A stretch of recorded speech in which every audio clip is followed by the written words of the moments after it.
Good morning বন্ধুরা, আশা করি তোমরা ভালো আছো, সুস্থ আছো। আজ একটা নতুন রেসিপি, না নতুন নয়, সবাই জানে কম বেশি, গোটা চচ্চড়ি না গোটা সিদ্ধ। যাই হোক, আমাদের গ্রাম বাংলায় বলে গোটা চচ্চড়ি, বা কেউ বলে গোটা সিদ্ধ। বেশিরভাগ চলতি ভাষায় বলা হয় গোটা চচ্চড়ি। আমি বাগানে চলে এসেছি। দেখো, আমাদের বাগানে প্রায় সব সবজি আছে। বাঁধাকপি, ফুলকপি, বিন কড়াই, ওলকপি, বিটকপি, পালং শাক, লাল শাক, আমাদের সজনা গাছে সজনা ফুল আছে। আর পালং শাকটা দেখো কত বড় হয়েছে, মানে আমার কাছাকাছি প্রায় এই একটাই বড় হয়েছিল। যাই হোক, আমাদের গোটা চচ্চড়িটা হয়ে যাবে।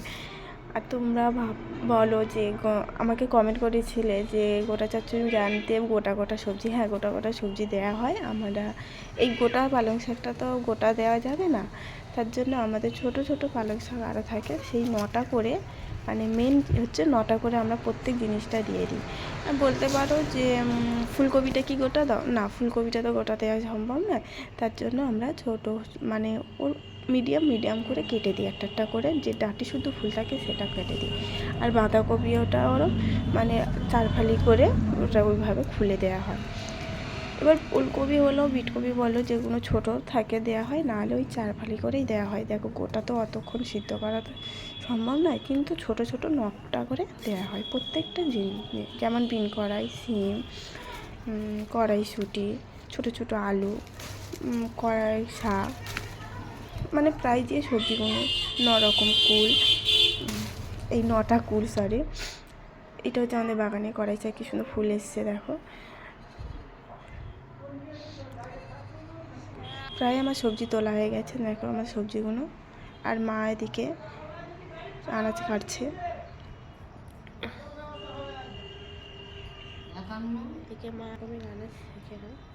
বেতে শাক সব রকমই থাকে। পালং শাকটা কত করে? এই যে পালং শাকটা, এটা কি এত বড় দেওয়া সম্ভব? এটা ছোট করে দেওয়া হয়, আর ছোট ছোট শাক দেওয়া হয়, বললাম তো। যাই হোক, এখন কাটাকাটি প্রস্তুতি চলছে।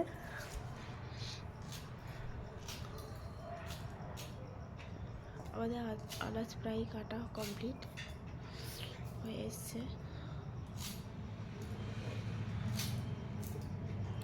সত্যি বলতে এই গোটা চচ্চড়িতে জানি না কি ঠাকুরের আশীর্বাদ থাকে, মানে কি বলে, মানে কোনো চাকার তো কোনো থাকে না, আর আমরা হলুদ দিই না। যাই হোক, এখানে আদা, শুকনো লঙ্কা আর জিরে একটু জল দিয়ে পেস্ট করে নিলাম। এটাই হচ্ছে প্রচণ্ড গাড়ির আওয়াজ, একটু অ্যাডজাস্ট করে নিও তোমরা। পরিমাণ মতন তেল দিয়ে দিলাম। সর্ষে তেলে রান্নাটা করব, কারণ নিরামিষে তো একটু টেস্টি হবে বেশি। 5 ফোড়ন, শুকনো লঙ্কা আর তেজপাতা দিয়ে দিয়েছি। আর যে মশলাটা পেস্ট করেছিলাম সেই মশলাটা দিয়ে দিলাম। ভালো করে মশলাটা ভেজে নেব।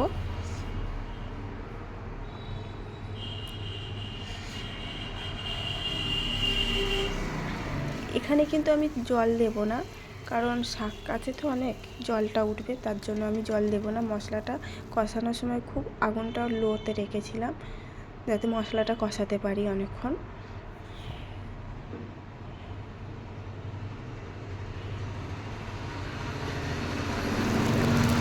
পরিমাণ মতো নুন দিয়ে দিলাম।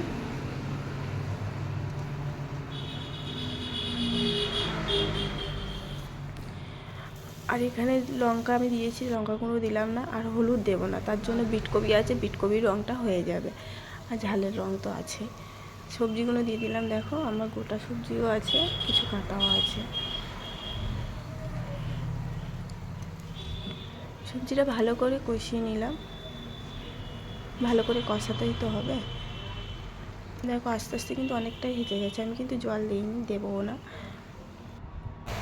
আর তারপরে বাঁধাকপিগুলো দিয়ে দিলাম। এরপরে দিয়ে দেবো শাক। শাকটা লাস্টে দিলাম, কারণ জলটা উঠবে তো, তার জন্য। শাকে বেশিক্ষণ সময় লাগে না। আমার চচ্চড়ি প্রায় কমপ্লিট হয়ে এসছে। হ্যাঁ, দেখো,